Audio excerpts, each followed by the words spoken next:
이번 주간에는 우리나라가 해방된 지 79주 전이 되는 광복절이 있습니다. 이 나라가 세워지기까지 나라와 민족을 위해 희생하신 많은 분들이 있기에 사실 우리가 이렇게 좋은 나라에서 많은 것들을 누리면서 살아가고 있는 것이죠. 그래서 그분들께 우리가 감사하는 마음을 가지는 게 필요합니다. 더불어서 현재 우리의 자리에서 우리가 해야 될 일이 무엇인가를 생각하며 사실 실천해야 되죠. 그리고 더 나아가서 우리 믿는 사람들이 꼭 해야 될 것이 뭐냐면 이 나라와 민족을 위해서 기도하는 일입니다. 마음에 안 들죠. 또 내 생각대로 되는 것들이 없지만은 그럼에도 불구하고 하나님께 기도할 때는 하나님 이 나라와 민족을 하나님 지켜주옵소서 이렇게 기도할 수 있어야 돼요. 성경에 보면은 이스라엘 나라라고 하는 이 민족과 나라를 위해서 기도했던 많은 인물들이 있는데 대표적으로 구약의 인물을 모세를 들 수가 있습니다. 모세가 어떻게 기도하냐면 출애굽기 32장 32절 외우기도 쉽네요. 출삼이네. 그죠? 그러나 이제 그들의 죄를 사하시옵소서. 그렇지 아니하시오면 원하건대 주께서 기록하신 책에서 내 이름을 지워버려 주옵소서. 나라와 민족을 위해 이 민족을 위해 기도할 때 하나님 그들의 죄를 사해달라고 기도하면서 내 이름을 지워도 좋습니다. 그러니까 그들의 죄를 사해달라고 이 기도하는 모세의 기도가 있습니다. 신약의 대표적인 사람이 사도 바울입니다. 그가 민족을 위해서 간절하게 기도하는 내용이 로마서 9장 3절에 있습니다. 나의 형제 곧 고륙의 친척을 위하여 내 자신이 저주를 받아 그리스도에게서 끊어질지라도 원하는 바로다 라는 말씀이 있습니다. 하나님 이 민족을 구원해 주시는 것이라면 내가 주님 안에서 끊어져도 괜찮습니다. 이 나라와 민족을 위해 기도하는 이들의 기도가 있습니다. 얼마나 간절합니까? 사실 우리가 이 땅에 사는 순간에 우리는 대한민국 국민이잖아요. 이 대한민국이라는 이 나라와 민족을 위해서 사실 기도해야 됩니다. 올림픽 기간이잖아요. 올림픽에서 세상 최고의 성적을 거두었다고 이야기를 하더라고요. 우리나라가 금메달이 13개가 최고로 많이 땄는데 이번에 목표는 5개였는데 지금 13개를 딴 것 같아요. 뭐 여러 가지도 있지만은 멕시코에서 스파르타 300 용사처럼 적은 무리가 와서 아주 투지를 가지고 잘하는 민족이다 이렇게 표현도 하기도 하더라고요. 감사한 일입니다. 그러나 모든 것들이 안전하게 감동을 주고 또 스토리가 있고 그런데 또 반면에 아픔이 있어요. 이 어떤 운동을 하는 그런 상황 속에 있었던 아픔들도 있고 어제 이다변이라고 하는 태권도 선수가 동메달을 땄습니다. 동메달을 따고 탁 세레머니를 하고 난 다음에 무릎을 탁 꿇고 손을 모으고 기도하는 모습이 쫙 비춰지는데 역시 우리 목사들은 그런 것만 보이는가 봐요. 얼마나 은혜가 되고 감동이 되든지 동메달 사실은 시시하게 생각할 수도 있지만은 그 동메달을 따게 하신 하나님께 먼저 영광을 돌리고 하나님께 감사하는 그 모습이 참 아름답게 보였습니다.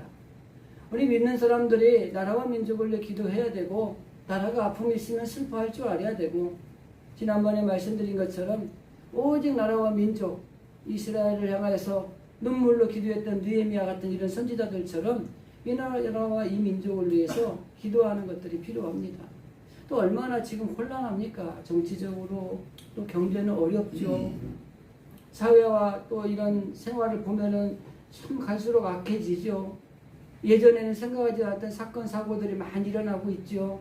여러분 이런 시기에 우리 믿는 사람들이 이 나라의 민족을 기도해야 됩니다. 그래서 오늘 그 이야기를 하려고 합니다. 이 기도하면 뭐합니까 목사님? 안 되는데요. 아니에요. 오늘 본문의 이야기가 우리에게 주는 핵심이 뭐예요?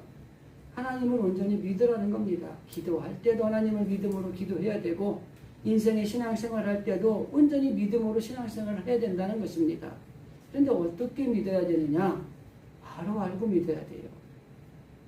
제가 늘 말씀드리지만 이것이 정의라고 그러고 이것이 옳은 길이라고 그러고 목숨을 걸고 뛰었는데 그게 정의가 아니고 옳은 길이 아니었으면 여러분 대적하는 일입니다. 악한 길을 걸어간 거잖아요.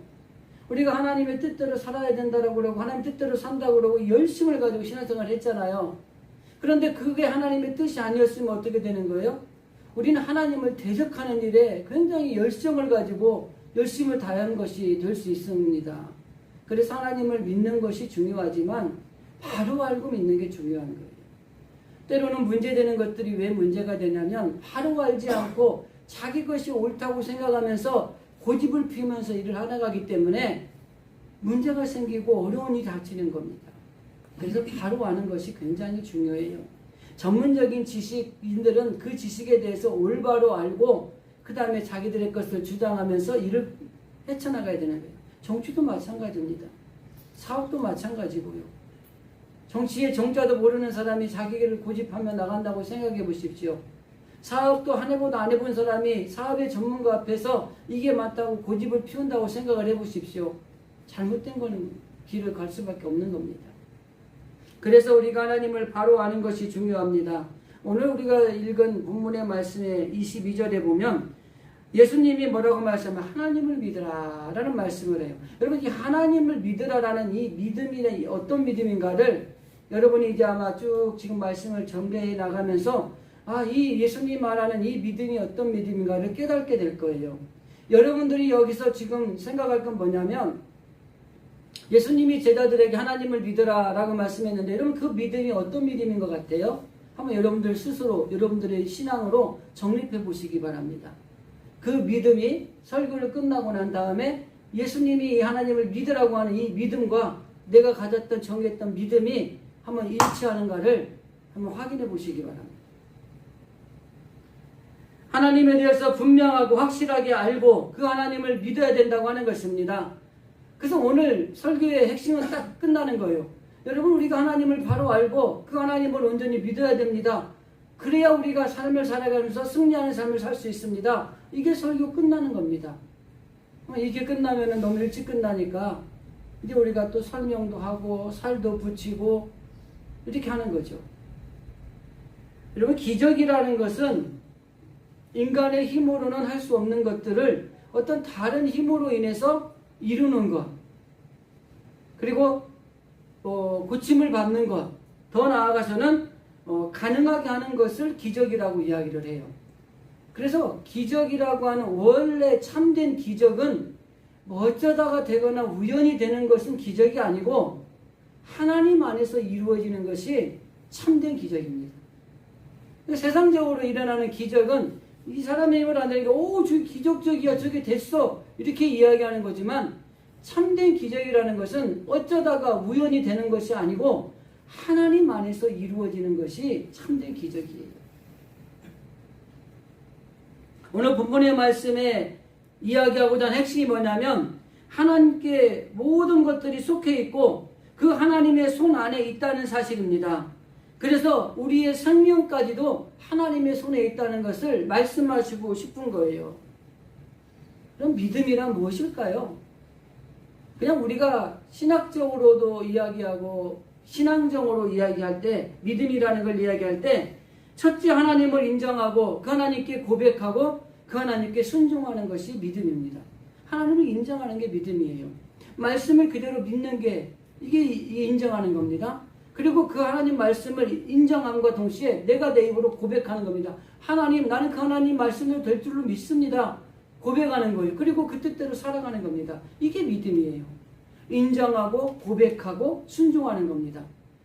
다른 의미로 말하면 전적으로 나의 삶을 하나님께 의탁하고 살아가는 것, 이게 믿음이에요.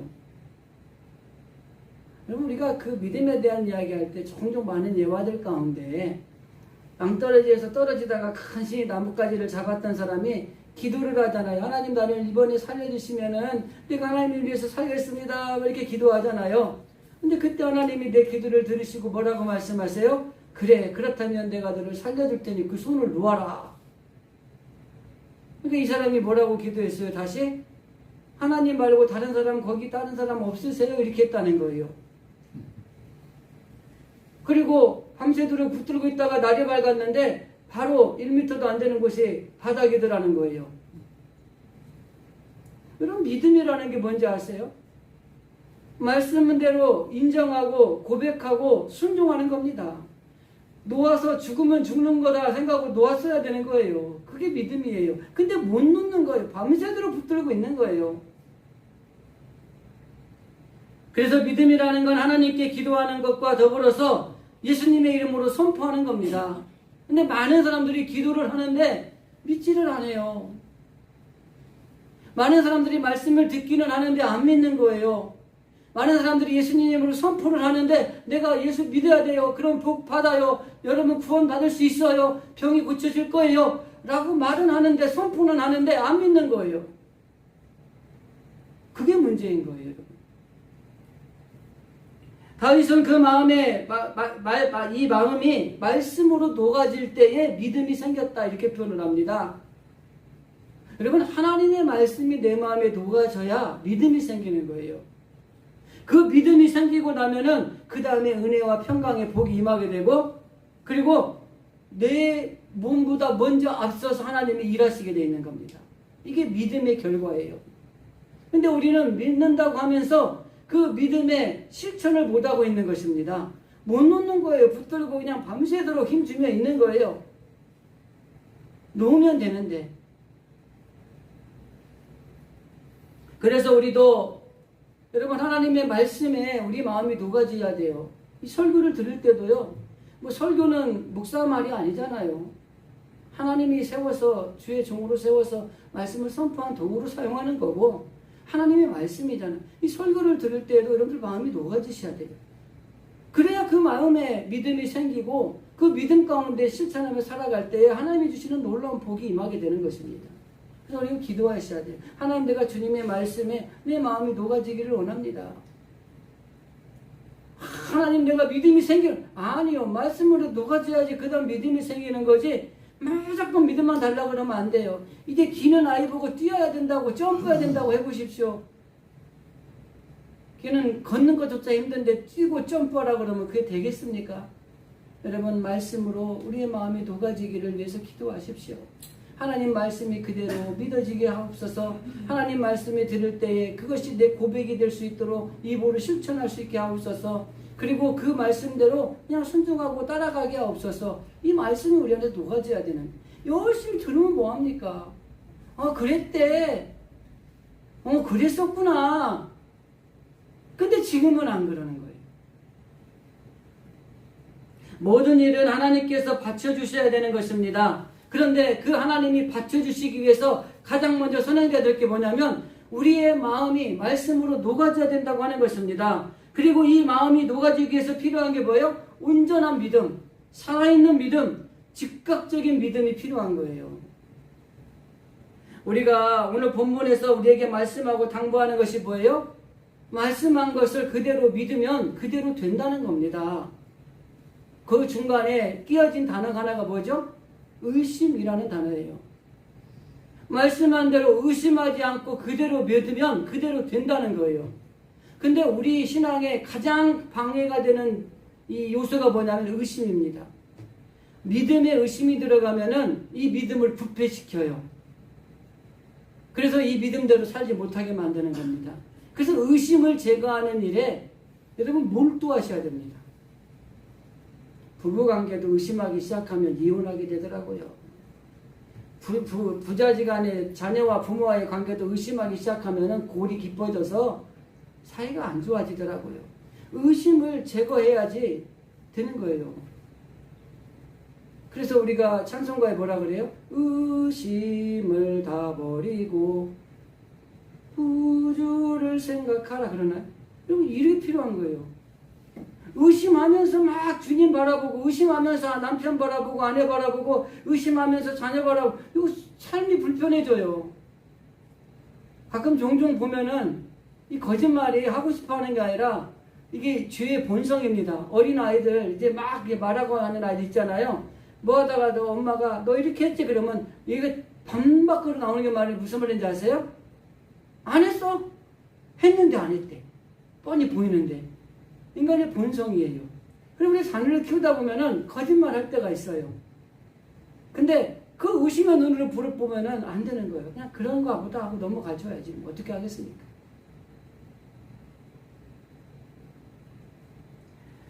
오늘 본문의 이야기는 12절부터 보는 게 좀 좋습니다. 12절부터 보면은 좀 이해가 되는데, 예수님이 예루살렘에 이제 입성하시고 저녁 때 베다니 나사렛 집에서 거하고 난 다음에 예루살렘을 이제 지나가시는데 무화과 나무가 무성하게 잎이 있는 걸 본 거예요.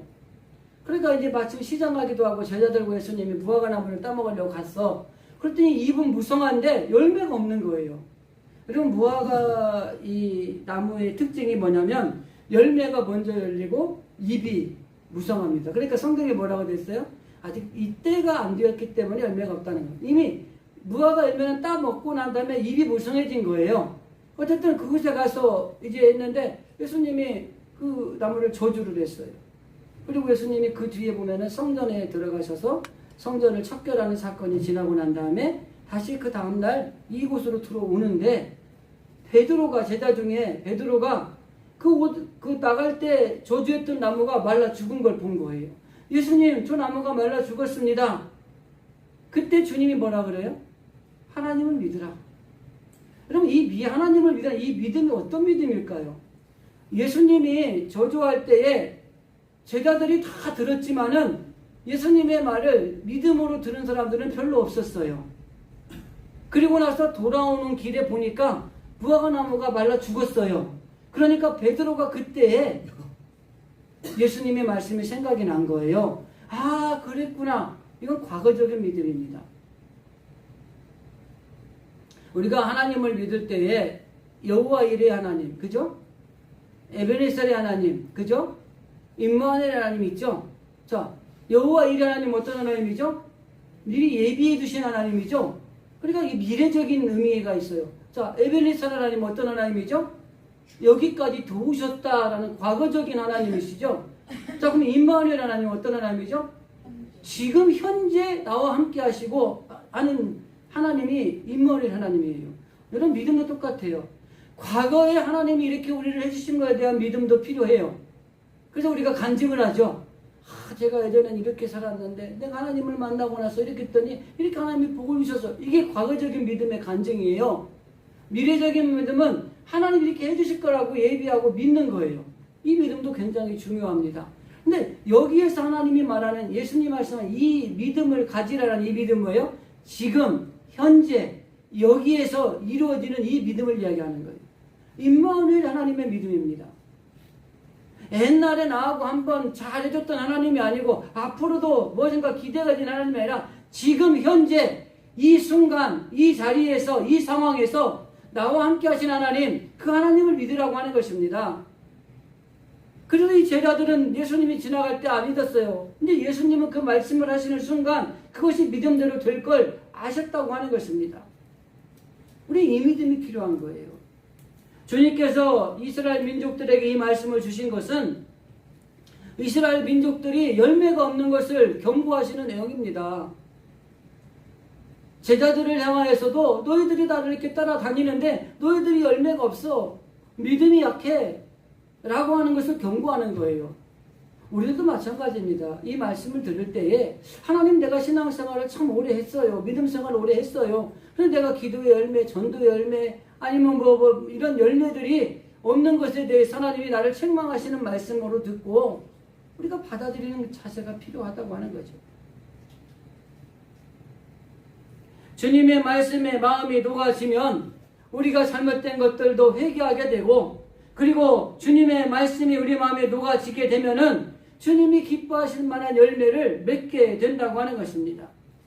그래서 하나님 앞에 우리가 정말 주님, 이 말씀이 내 마음에 녹아지게 되게 해달라고 기도하는 게 굉장히 중요한 거예요. 녹아져 달라는 말은 그 말씀을 인정하고 그 말씀을 고백하고 그 말씀에 순종하기를 원합니다. 이 고백인 겁니다, 사실은. 여러분, 하나님의 말씀을 읽을 때 인정이 되던가요? 아니면 뭐 이런 일이 어떻게 일어나? 라고 하는 반문이 생긴다거나, 에이, 그럴 리가 없지. 여러분, 지금 와서 앉아서 예배를 드리면서 예수님이 부활하셨을까? 에이, 하나님이 살아나셨을까? 하나님은 살아계실까? 이런 생각들을 가지고 있다면 우리의 믿음은 점검해 보셔야 되는 거죠.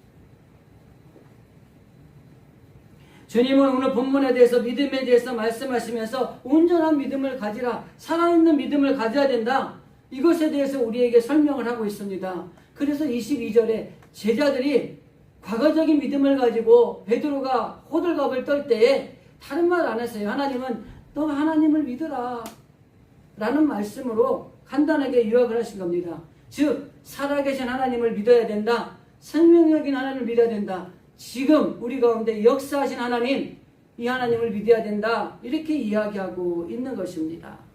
사실 하나님이 이 땅이 존재하는 이유는 하나님이 계시기 때문에 그런 거예요. 하나님을 고백할 때 뭐라고 합니까? 살아계신 하나님이라고 고백하잖아요. 그리고 더 나아가서 이 하나님은 생명의 근원이 되십니다. 모든 것의 존재의 원인이 되는 것이 하나님이라고 하는 것입니다. 바로 이 하나님을 믿으라는 거예요. 지금 현재 살아계셔서 말씀하시고 지금 현재 역사하시고 그리고 지금 우리의 생활 가운데서 함께 공감하면서 우리 가운데 계시는 그 하나님, 그 하나님을 우리가 믿어야 된다고 하는 것이에요. 옛날에 과거에 왕년에 뭐 좀 했다고 하는 믿음이 아니라 지금 내가 믿음이 있느냐, 이게 중요한 거라고 하는 것입니다. 많은 분들을 보면은 믿음이 왕년에 너무 좋았어요. 그리고 세상 사람들을 만나면 왕년에 잘 살지 못한 사람이 하나도 없어요. 지금은 쪽박을 잘 써도 옛날에 잘 살았대요. 저도 가끔 그런 얘기해요. 우리 집이요, 이 분홍이었어요. 분홍. 시골에서 잘 사는 집이었어요. 제가 어릴 때 막 일하는 사람도 3명씩 두고요, 막 돈도 많이 농사도 짓고 그랬거든요. 제가 장가 갈 때 되니까 우리 집에 돈이 하나도 없어요. 누가 다 팔아먹었는지. 근데 왕년에 다 부자였대요. 다 살 만큼 살았대요. 근데 지금이 근데 현재가 중요한 거 아닙니까? 주님은 오늘 분명하게 우리들에게 이 하나님을 믿으라고 말씀하고 있는 겁니다. 지금 살아계셔서 역사하시고 지금 우리를 인도하시고 보호하시고 도우시고 그 하나님을 믿으라는 거예요. 저는 그 에벨레스 하나님 너무 존중합니다. 여호와 이레 하나님 너무너무 좋습니다. 그러나 그 현재 임마누엘 하나님, 이 하나님을 믿으라고 하는 주님의 말씀이 우리 가운데 더 쉽게 다가오는 말씀이라고 하는 것입니다. 주님은 어떻게 보면은 우리들이 이런 큰 믿음을 갖기를 원하신 거예요. 그냥 저 산이 던져져 가지고 바다에 가라 하면은 가는 믿음. 그럼 말이 됩니까 이게? 우리가 뭐 믿음으로 기도하면 다 이루어지는 것이 아니라 이루어질 것이다가 아니라 뭐라고 돼요? 그대로 되리라. 이렇게 말씀하잖아요. 성경에는. 이게 말이 됩니까? 내 뜻대로 되는 게 어디가 다 있어요. 안 되는 게 더 많더구만. 근데 우리가 믿음으로 하면 된다는 거예요. 이 큰 믿음을 이야기를 하고 있는 것입니다. 그래서 이 하나님을 바로 우리가 믿을 때에 이 산이 바다에 던지고라 하면 산이 바다로 가는 것을 보게 되는 거예요. 더 나아가서 믿고 구하는 것이 그대로 된다라고 하는 것들이 그대로 되는 거예요. 우리의 삶의 문제나 어려운 것들이 있는 것들이 다 해결이 되는 거예요. 그게 될 수 있는 게 어디에 있느냐? 바로 이 믿음, 하나님이, 예수님이 말씀하는 하나님을 믿으라고 하는 이 믿음 안에서 다 이루어지고 해결이 된다고 하는 것을 말씀하고 있는 것입니다. 그래서 어떻게 보면 지금 나와 함께 하시는 하나님을 믿는다고 한다면 우리는 모든 것을 할 수 있는 능력을 가질 수 있는 거예요. 그러니까 두려워할 필요도 없는 겁니다. 사실은. 그것을 믿어야 된다는 것입니다. 그래서 23절에 예수님이 뭐라고 말씀하시냐면 내가 진실로 너희에게 이르노니 누구든지 이 산더러 들려 바다에 던져지라 하며 그 말하는 것이 이루어질 줄 믿고 마음에 의심하지 아니하면 그대로 되리라 라는 말씀이 있어요. 이것이 바로 문제를 해결받을 만한 믿음이라고 하는 것입니다. 여기 산이 뭐라고 표현하고 있냐면 이 눈에 보이는 산이지만은 이것은 우리 인생의 장애물입니다. 우리 인생의 방해거리들입니다. 우리가 살다 보면은 장애물도 만나고 방해거리들도 만난다는 거예요. 그런데 이것을 믿음으로 해결할 수 있다는 것입니다. 근데 많은 사람들이 장애물이 오고 방해거리가 오면은 내가 부딪혀서 싸우려고 하잖아요, 먼저. 그런데 이 산은 던지오라 하고, 그 다음에 기도한 대로 믿으면 그대로 된다는 것이 하나님이 말씀하는 믿음의 길이라고 하는 것입니다. 이스라엘 속담에 산을 던진다라는 속담인데 이 말은 뭐냐면 어려운 문제를 해결했을 때 사용하는 뜻으로 산을 던진다라는 표현을 쓰는 속담으로 사용한다고 합니다. 주석가 중에 바클레이라고 하는 주석가가 있어요. 그분이 이 랍비들이 이스라엘에 가면은 아무것도 안 하고 말씀만 가르치는 랍비들이 있어요. 그 검은 저승사자 같은 옷 입고 다니면서 길거리도 다니면 그런 사람들이 있거든요. 근데 랍비들이 가르치는 학교에 가면 그 사람들은 다른 거 안 하고 말씀만 읽고 있는 거예요. 근데 이 랍비들이, 이 학생들이 가지고 있는 문제를 가지고 와서 이렇게 시원하게 문제를 풀어주잖아요. 그러면은 이 학생들이 이 랍비한테 뭐라고 얘기를 하냐면 산을 옮기는 분, 해결자시다 이렇게 표현을 해요. 그러니까 우리 가운데 여러분 이 장애물이라든지 방해하는 요소들을 해결할 수 있는 길이 막 우리 힘과 능력과 우리의 지혜와 이걸로 해결할 것 같은데 아니에요. 해결할 수 있는 길은 믿음이라고 하는 것입니다. 하나님은 전능하신 분입니다. 그리고 이 전능하신 하나님은 우리에게 분명히 약속을 이루어 주시는 분이세요.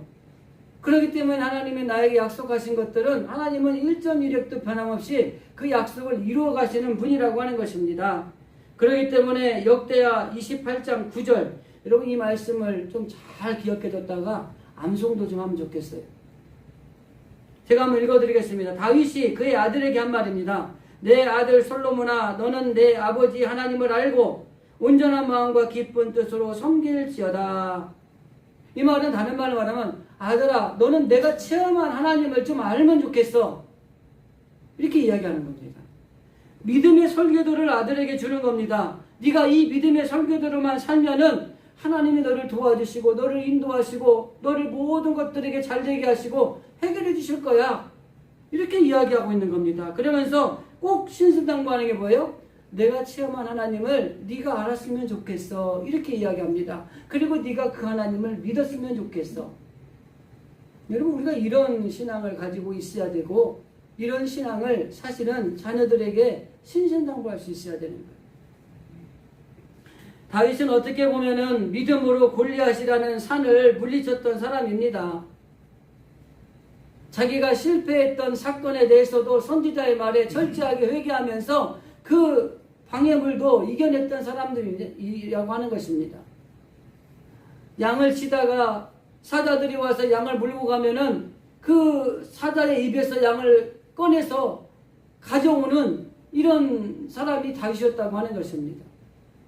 다윗은 아주 큰 믿음을 가졌던 사람으로 이름을 날리는데 특별히 역대상 27장 1절 이하의 말씀에 보면 다윗에 대한 큰 믿음의 이야기가 하나가 기록이 됩니다. 소개를 해드리겠습니다. 과거도 마찬가지고 지금도 국가에서 가장 중요한 것이 있다면 아마 군사력일 것입니다. 그런데 그 당시 이스라엘 나라 같은 경우는 이 주변에 이 강대국들이 늘 호시탐탐 노리고 있기 때문에 그 어느 나라보다 중요한 것이 군사력이에요. 여러분 현대도 보세요. 미국, 중국, 러시아, 이런 일본 다 군사력에 엄청난 돈들을 쓰는 이유가 군사력이 강해야 세계의 강대국이 된다라고 생각을 하고 있기 때문입니다. 그런데 이 다윗은 군사력이 그렇게 중요한 것인데 제일 먼저 그가 단행한 게 뭐냐면 종교에 대한 것을 먼저 단행을 하기 시작을 합니다. 성전을 건축하기를 원했어요. 지난번에 말씀드렸죠? 거절을 당했습니다. 900조라고 하는 금을 준비를 했습니다. 그리고 그 예배 의식에 필요한 조직들을 세우기 시작을 한 거예요. 그리고 그 일들을 감당할 일꾼들을 세웠습니다. 그리고 난 다음에 이 군사력을 증강을 하고 그 다음에 행정개혁 조핀들을 하겠다고 하는 것을 볼 수 있어요. 여기서 이 다윗이 가졌던 마음은 뭘까요? 군사력도 중요하고 모든 행정력과 모든 것도 중요하지만 가장 먼저 하나님 앞에 바로 서고 그 다음에 군대 조직과 행정 조직을 갖춰 나갔다고 하는 것입니다. 그런데 더 중요한 거 군대가 인원이 몇 명? 24,000명. 그것도 한 달은 군복무하고 11달은 집에 가서 농사 짓고 가족들과 지내라 그러는 거예요. 군사 조직이. 근데 다윗이 다스리던 시대에 이스라엘 영토가 제일 넓었습니다. 근데 24,000명이라는 군대로 이 방어를 한다는 거예요. 그럼 여기서 우리가 한 가지 다윗의 신앙을 볼 수 있는 게 뭐냐면 이 이스라엘을 지키시는 분은 하나님이라고 하는 거예요. 여러분 우리나라를 지키는 거 누가 지킵니까? 미군이 지켜줍니까? 하나님이 지켜주셔야 되는 거예요, 사실은. 1970년도에 여의도 광장에서 빌리게레한 목사님의 그 초청 전도대회에 100만 명의 성도들이 모여서 기도했던 것들이 있어요. 그 뒤에 김중곤 박사가 대학생 성교회를 통해서 여의도 광장에 모여서 어마어마한 집회를 한 적도 있습니다. 그리고 1984년도에 기독교 우리나라가 통지 100년을 기념해서 여의도 광장에서 집회를 100주년 기념대회인데 100만 명의 성도가 모여서 기도를 했습니다. 여러분 잘 아셔야 돼요. 그때부터 대한민국이 산업이 부흥하기 시작하고 더 나아가서 오늘 이 나라가 이렇게 잘 사는 계기가 된 시초가 된 겁니다. 이 나라를 누가 지켜주시는 거예요? 하나님이 지켜주는 겁니다. 우리 민족이 하나님에 대한 이 엄청난 체험을 하고 그리고 난 다음에 하나님이 이 나라를 부흥시켜 주신 겁니다. 개인적인 체험도 마찬가지예요. 여러분 우리가 하나님과의 관계에서 개인적인 체험들을 하셔야 돼요. 그리고 난 다음에 하나님이 우리에게 주는 놀라운 부흥의 역사가 어마어마하게 크다는 것들을 우리가 가져야 되는 것입니다. 일생 동안 엄청난 체험을 한 이 다윗은 솔로몬에게 내 아버지 하나님을 알아야 하고 그 하나님을 믿어야 된다. 이걸 신신당부하고 있는 것입니다. 다윗은 재산이 어떻고 명예가 어떻고 왕위가 어떻고 이런 이야기를 하는 것이 아니라 하나님을 온전히 알아라. 그리고 그 하나님을 온전히 믿어라. 이렇게 이야기한 거예요. 우리들도 이렇게 다윗과 같이 이야기할 수 있는 신앙을 가지는 게 우선적인 게 필요할 것이고 그리고 우리의 자녀들에게 재산이나 아니면 왕이나 아니면 어떤 것이 아니라 내가 가졌던 이 하나님을 네가 알았으면 좋겠다. 그리고 그 하나님을 네가 잘 믿었으면 좋겠다. 이렇게 당부할 수 있는 우리 부모들이 돼야 돼요. 진짜 중요한 건 뭐예요? 하나님을 아는 것입니다.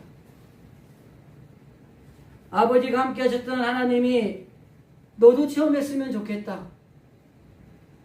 아버지를 도와주었던 하나님이 너를 도와줬으면 좋겠다. 아버지가 죄 가운데 빠져서 잘못된 길을 가서 하나님의 은혜를 베풀었던 그 은혜가 너도 그 은혜를 그 하나님을 만났으면 좋겠다. 그러면 다윗이 지금 솔로몬에게 이야기하는 건 핵심이 이겁니다. 가장 큰 소원은 다른 거 아닙니다.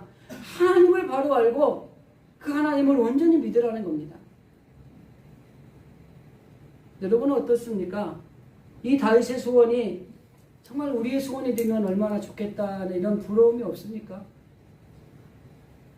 우리들의 자녀들에게 바라는 것이 무엇인가를 한번 생각해 보시고 저는 세상적인 것들도 잘 됐으면 좋겠어요. 당연한 것이죠. 그러나 우선순위가 필요한 겁니다. 세상적인 것들 그런 것들에서도 자녀들이 잘 됐으면 좋겠지만 먼저 하나님을 아는 것 그 하나님을 온전히 믿는 것이 우선순위가 되고 그로 인해서 하나님이 주시는 복을 받아 누리는 우리의 자녀들이 되기를 기도하셔야 되고 그리고 당부하셔야 되고 그렇게 살도록 지지해 주는 것이 필요하다고 하는 것입니다. 저는 종종 나라와 민족을 위해 기도할 때 하나님 우리나라에도 이런 지도자가 나왔으면 좋겠습니다. 그런 기도를 합니다. 하나님의 통치를 받는 나라, 대통령을 비롯한 위정자들, 관리들이 하나님의 통치를 받는 그런 나라, 이런 나라가 되는 그런 지도자들이 나왔으면 좋겠다. 그래야지 나라가 바로 살 수 있고 나라가 부흥할 수 있는 겁니다. 저는 가끔 기독교 정치인들이 좀 발언을 소신있게 하는 걸 보면서 참 이 은혜가 된다라는 생각을 한 적이 있어요. 근데 그걸 끝까지 관찰하지 못하고 정치인으로 돌아가는 모습들이 많더라고요. 하나님이 그 자리에 높여주셨으면 하나님의 영광을 드러내고 하나님의 이름을 들리면서 내가 안 하면 어때요? 좀 소신있게 했으면 좋겠는데 그렇게 하다가 내가 공천 못 받을 것 같고 내가 또 불리할 것 같으면 또 자기 그 소신을 꺾어가면서 다시 거기에 세상의 탕류에 따라가는 이런 정치인들을 보면서 조금 더 그냥 좀 강하게 정말 하나님의 이름을 나타내고 하나님의 영광을 드러내면서 죽으면 죽으리라는 믿음으로 이렇게 했으면 좋은데 라는 그 퀘스천 마크가 붙는 분들이 몇 분 계셨어요. 그게 여당이든 야당이든 떠나서. 그런데 이 정치라는 것 때문에 그것을 관찰하지 못하고 결국에는 항복하게 되고 세상에 이 길 위에 같이 휩쓸려서 걸어가게 되는 이런 일들을 보게 되는데 얼마나 안타까운지 모릅니다. 여러분, 우리가 하나님 앞에 기도하고 또 하나님 앞에 온전히 믿음으로 살아가야 나라가 부흥하고 우리 가정이 자녀들이 자손 대대가 하나님 앞에 복을 받는 것입니다. 이것뿐이에요. 믿음뿐이라고 하는 것입니다. 돈을 남겨줘도 잘 살겠죠. 좋은 명예를 남겨줄 수 있어도 좋겠죠. 그러나 여러분, 이 모든 걸 줬는데 하나님을 바로 알고 하나님을 믿는 믿음을 그들에게 주지 못했다면 여러분 아무것도 안 준 거하고 똑같은 거예요.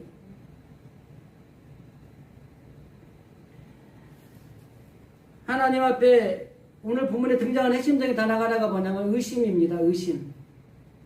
아까 잠깐 언급드렸지만은 하나님에 대해서 의심하지 말아야 돼요. 23절에 그 말하는 것이 이루어질 줄 믿고 마음에 의심하지 않으면 그대로 되리라.